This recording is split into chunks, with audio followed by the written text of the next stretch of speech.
Sugeng dalu masyarakat yang ada di Kota Madiun bersinar. Mendunia. Semoga mendunia, semoga panjenengan sedaya dipun paringi rezeki ingkang kathah barokah. Saged munggah haji. Saged to. Piyai Kota Madiun kene wis munggah kaji kabeh.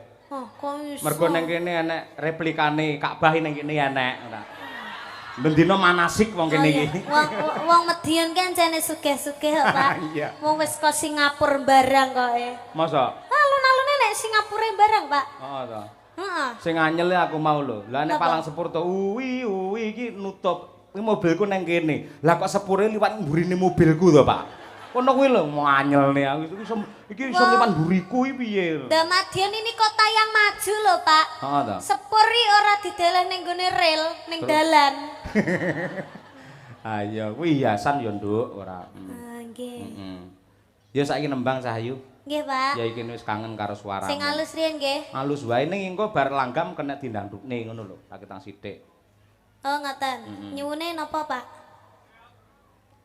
Men ora ditinggal katresnanmu karo Piyai Madiun lan Bu Wali. Nggih. Ngaturke ninggal katresnan ngono piye? Setuju ora? Oh, nggih, nggih.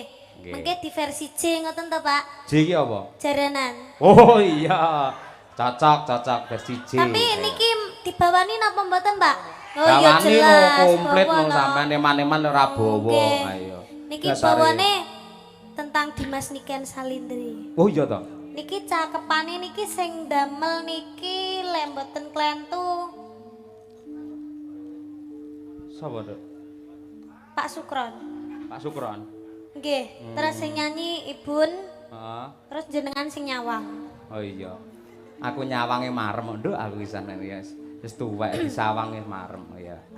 Coba dibawani dhisik apa pangkur apa-apa? Nggih. Anggur Niken Salindri. Wah, delok awakmu nang nggen layar ke lho kan. Masalah.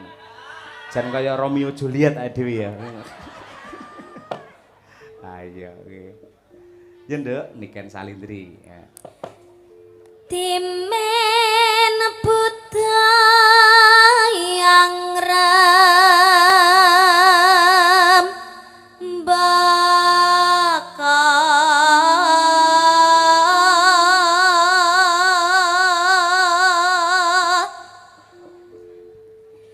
masih nangling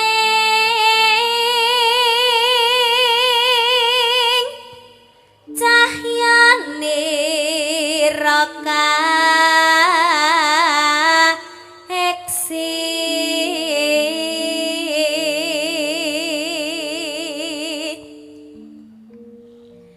Nimas mesti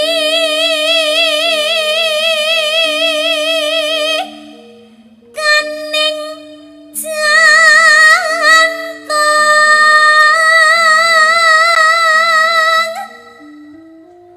kanya kang saking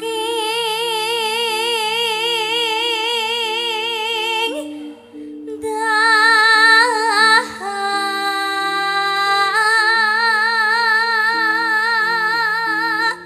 Sa salwireng-reng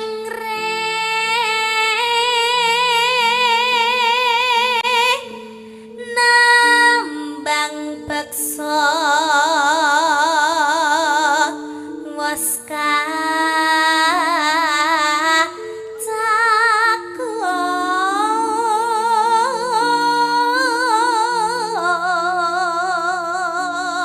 Lin.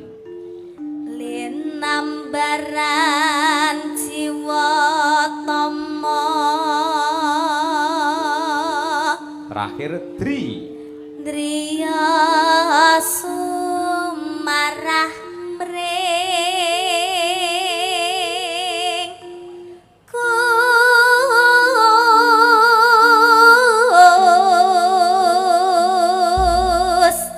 Gusti.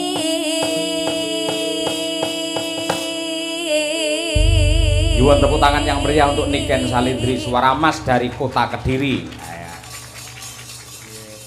Jos Nduk pindah rono men seneng. Jenengan penggemar ngusir ini. kula to, Pak? Eh? Ngusir kula to. Loh, ora kok ngusir sampean ning kene Sampeyan wis selawase. semua to, Pak, tak cedeki. Cukup tahu, Pak. Aja kaya ngono kuwi wong gampang mutungan. Tegese kan konsumsi untuk penonton. Kuwi nyandi adoh men iki. Niki tanggane mriki. Ah, ning kono iki men penggemar sampeyan iso seneng. Kuwi lho, ting ceruwentel kamera iso ceruwentel kaya ngono. Halo ibu-ibu yang di sebelah sini, mana suaranya? Yoga mana suaranya? Sing gak bengok pecat, sing gak bengok pecat. Yoga mana suaranya? Sinden mana suaranya? Pak Cahya mana? Apa? Dadi guguk. Sapa? Jenengan. Yo ora ngono. Mosok ora ngerti. Lah menurut jenengan enak apa mboten? Ora enak. Muni berarti tayu mangan ngono. Berarti tahu mangan. Lambene ora. Ya Niken Salindri langgam sak ramban terus dijaranke. Wah iki top iki. Mangga. Dados, Duk. Yuk. Nah.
Bergoyang di kota Madiun mendunia Niken Salindri. Aduh. Oleh keringet kayu.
luar biasa. Terima kasih. Ya. Bocah suarane beantere kaya ngono, jogetane ya luwese kaya ngono. Tur yen tak pelajari pancen lekuk-lekuke wajah saka Niken Salindri lek didandani apa wae mesti apik. Iya apa? Ngono kuwi. Pancen ya wis bocah lah tenan. Elok. Iya, jos tenan. Nganti sing mirsani streaming iki ada 8.800 penonton. Lek rawuh ning kene kabeh ora cukup iki dalan iki. Ya. Klebu iki genduk Niken ya nggawa streaming dhewe. Heeh. Melu live lumantar channel apa? Niken Salindri Family. Wah iya. Makasih Nduk, Bapak iso melu muncul ning channelmu. Yo genti iki men anak wedok leren dhisik nanjake duojo. Wah iya.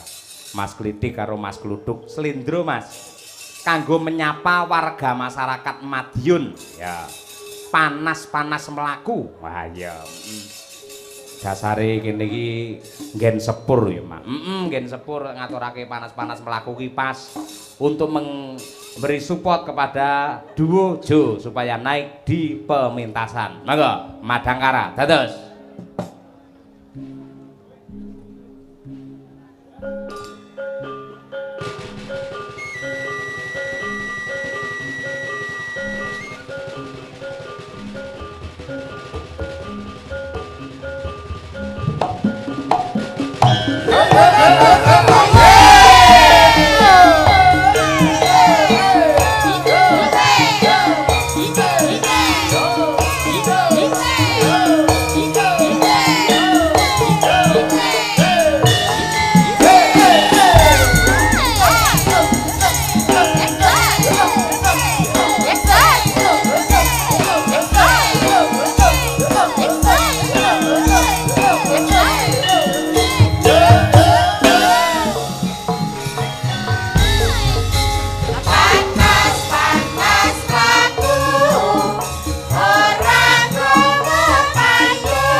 panas-panas melaku kangge ngurmati dan menyapa para penonton serta Mas Klidik karo Mas Kluduk nggih.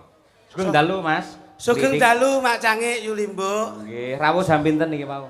Sawetawis saking Blitar tabuh sedasa ndugi ngriki. Alhamdulillah. Nggih. Kalih panitia lak sampun pitakok kantuk pakurmatan to jenengan. Nggih. Riyen-riyen kedap-kedap kula atasane. Sing ngriki radi lenggah rumiyin kedap. Nah, gen mengke kersanipun sekeca sedaya sami menikmati. Karena niki tontonan untuk masyarakat Madiun. Iki sedekah utawa sedakoe ya kuwi Hotel Merkur. Sukses Jaya Group. Siap. Alhamdulillah Gus. Nggih. Dawuh saking panjenengan Nggih. Sowan wonten Kyai Madiun Kota sedayanipun. Nggih, nggih. Sedaya pinanggih bagas kewarasan mboten wonten rubeda nirik sambikala. Nggih. Cekak aos ridho lan hidayahipun tumurun saking warga agung Madiun sedayanipun. Amin, nggih. Pripun jenengan malu nggih pikantuk pakurmatan sempat istirahat wonten kamar hotel to Pak? Lah kula malah saking penake nggon niku moh dandan ngeten iki kok. Lah terus? Pengen kula niku nggih turu tenggen penak, fasilitas penak, VIP, njur mulih sangoni, ngoten lho. Ngono jenenge ora tanggung jawab. Ning paling mboten sangono mboten kedah materi to, Gus. Lah terus? Materi itu nomor belakang. Yang penting itu adalah doa. Ora et labora, bekerja sambil berdoa. Nggih. Ini ngoten lho. Bener. Ngoten. Lah jenengane piyayine modern. Nggih. Wis kulino saba ning endi-endi, Estu. ora bakal gumun karo teknologi. Amin, Sing amin. kula mesake iki masih sampeyan iki lho. Bab napa? Mas Gluduk kula ngerti wau. Mas mriki dicawisi hotel kali panitia. Nggih. Lah dhek arep mlebu ning lift. Masyaallah, arep mlebu ning lift sandale dicepot. Mbok aja ndesit-ndesit banget ngono ngapa to? Zaman milenial itu paling tidak harus bisa update. Ngono lho. Kowe iki kudu ngerti zaman, ngerti hotel ngene kok bingung banget ki ya ngapa ngono lho. Lho, kok malah tingak-tinguk tok iki lho. Ya kowe iki omong wae modelmu kok Nggih, mudah-mudahan dalam rangka Disnatalis SMP. disnatalis matane. Wong tasakuran kok disnatalis iki lho. Tutuk Disnatalis SMP dulu iki. Loh. Masya Allah, tempatnya pas ini di jalan raya, pas di depan SMP Negeri 2 Madiun. Nyapa kok disnatalis gitu? Tak kira lek Disnatalis Wong kait dengan ucapan selamat dan sukses toh. Tasakuran atas peresmiannya hotel ternama Madiun, ngono lho. Nggih, Yo kudune ngerti toh. muga-muga akeh omah sing didol. Loh. Iki bocah iki jane Kuwi mudhung ora ta Kakang, kuwi mudhung. Rene iki melu berdoa dan Lah iya wis ndongakne lho. Lah nggih. Lah iya, kan doanya kan sudah jelas. Pripun? Lah lek nun sewu lho iki lek. Lek profesine iki tukang tambal ban. Nggih. Ndongakne apa? Ayo muga-muga akeh wong sing bane mbledos. Lah iya wis jelas to. Nggih. Kan ya jelas. Saiki lek toko rokok. Ya muga-muga wong sing kentekan rokok Nah, akeh. saiki nun sewu. Saiki lek buka hotel priyo ndongakne muga-muga wong-wong omahe kadol. Kita nginep ning hotel kene kabeh. Piye ta iki kok malah kwalik nggon pemikiran Sampeyan iki ki kleru Mas Gluduk. Loh. Orang yang nginep di sini itu tidak karena tidak punya rumah. Ning pamane kunjungan ke Madiun, Nah. pengen refreshing karo keluarga. Engko terus nginepe ning Hotel Merkur. Masalahnya ini tidak tahu bahwa perkembangan perekonomian yang ada di Kota Madiun itu seperti apa. Ah, kuwi. Kota Madiun itu dipenuhi dengan destinasi wisata. Betul. Lah mula oke investor-investor yang masuk ke Kota Madiun, jur iki berkembangnya zaman, mula kekurangan fasilitas untuk penginapan. Betul. Mula Pak Harsono ki ndamel ngeten iki nggo mencakup dan melengkapi Kota Madiun ngono lho. Kok malah wah bocah ki nek ora tahu pengalaman ki yo ngeten iki. Nggih, mangkandani Mas Lidik ngono. Omahku kuwi. desa. Loh. Lah pra yo enak wong kutha kok rumangsamu. Nginep ngene iki tok sewengi 750 eman-eman. Astagfirullahaladzim. Kosek ta kosek. Perhitunganmu ki kok aja kok ming duit, Mas. 750 tak nggo mangan keluargaku wis 2 Cangkeme lho. minggu. Ha iki lak perkara ki lak kalangane beda-beda sesuai dengan kebutuhan. Nah, Lah nek ana Wis. pejabat daerah, tugas daerah, apa ya arepe sare ngendi nek ora dicepaki nggon ngene iki? Ya ning pom no. Piye Aku coba? kulino. Secara gridnya itu beda. Tingkatannya itu beda. Wong ki urip aja nggo gaya. Ning gaya dienggo urip. Kowe nek ngomong kudu ngerti tanggung jawab leh Iya ngomong lho. Kowe nginep ning kene kemelinti. Gaya. Sewengi sak juta 300. Nggih. Mulih tele-tele kowe.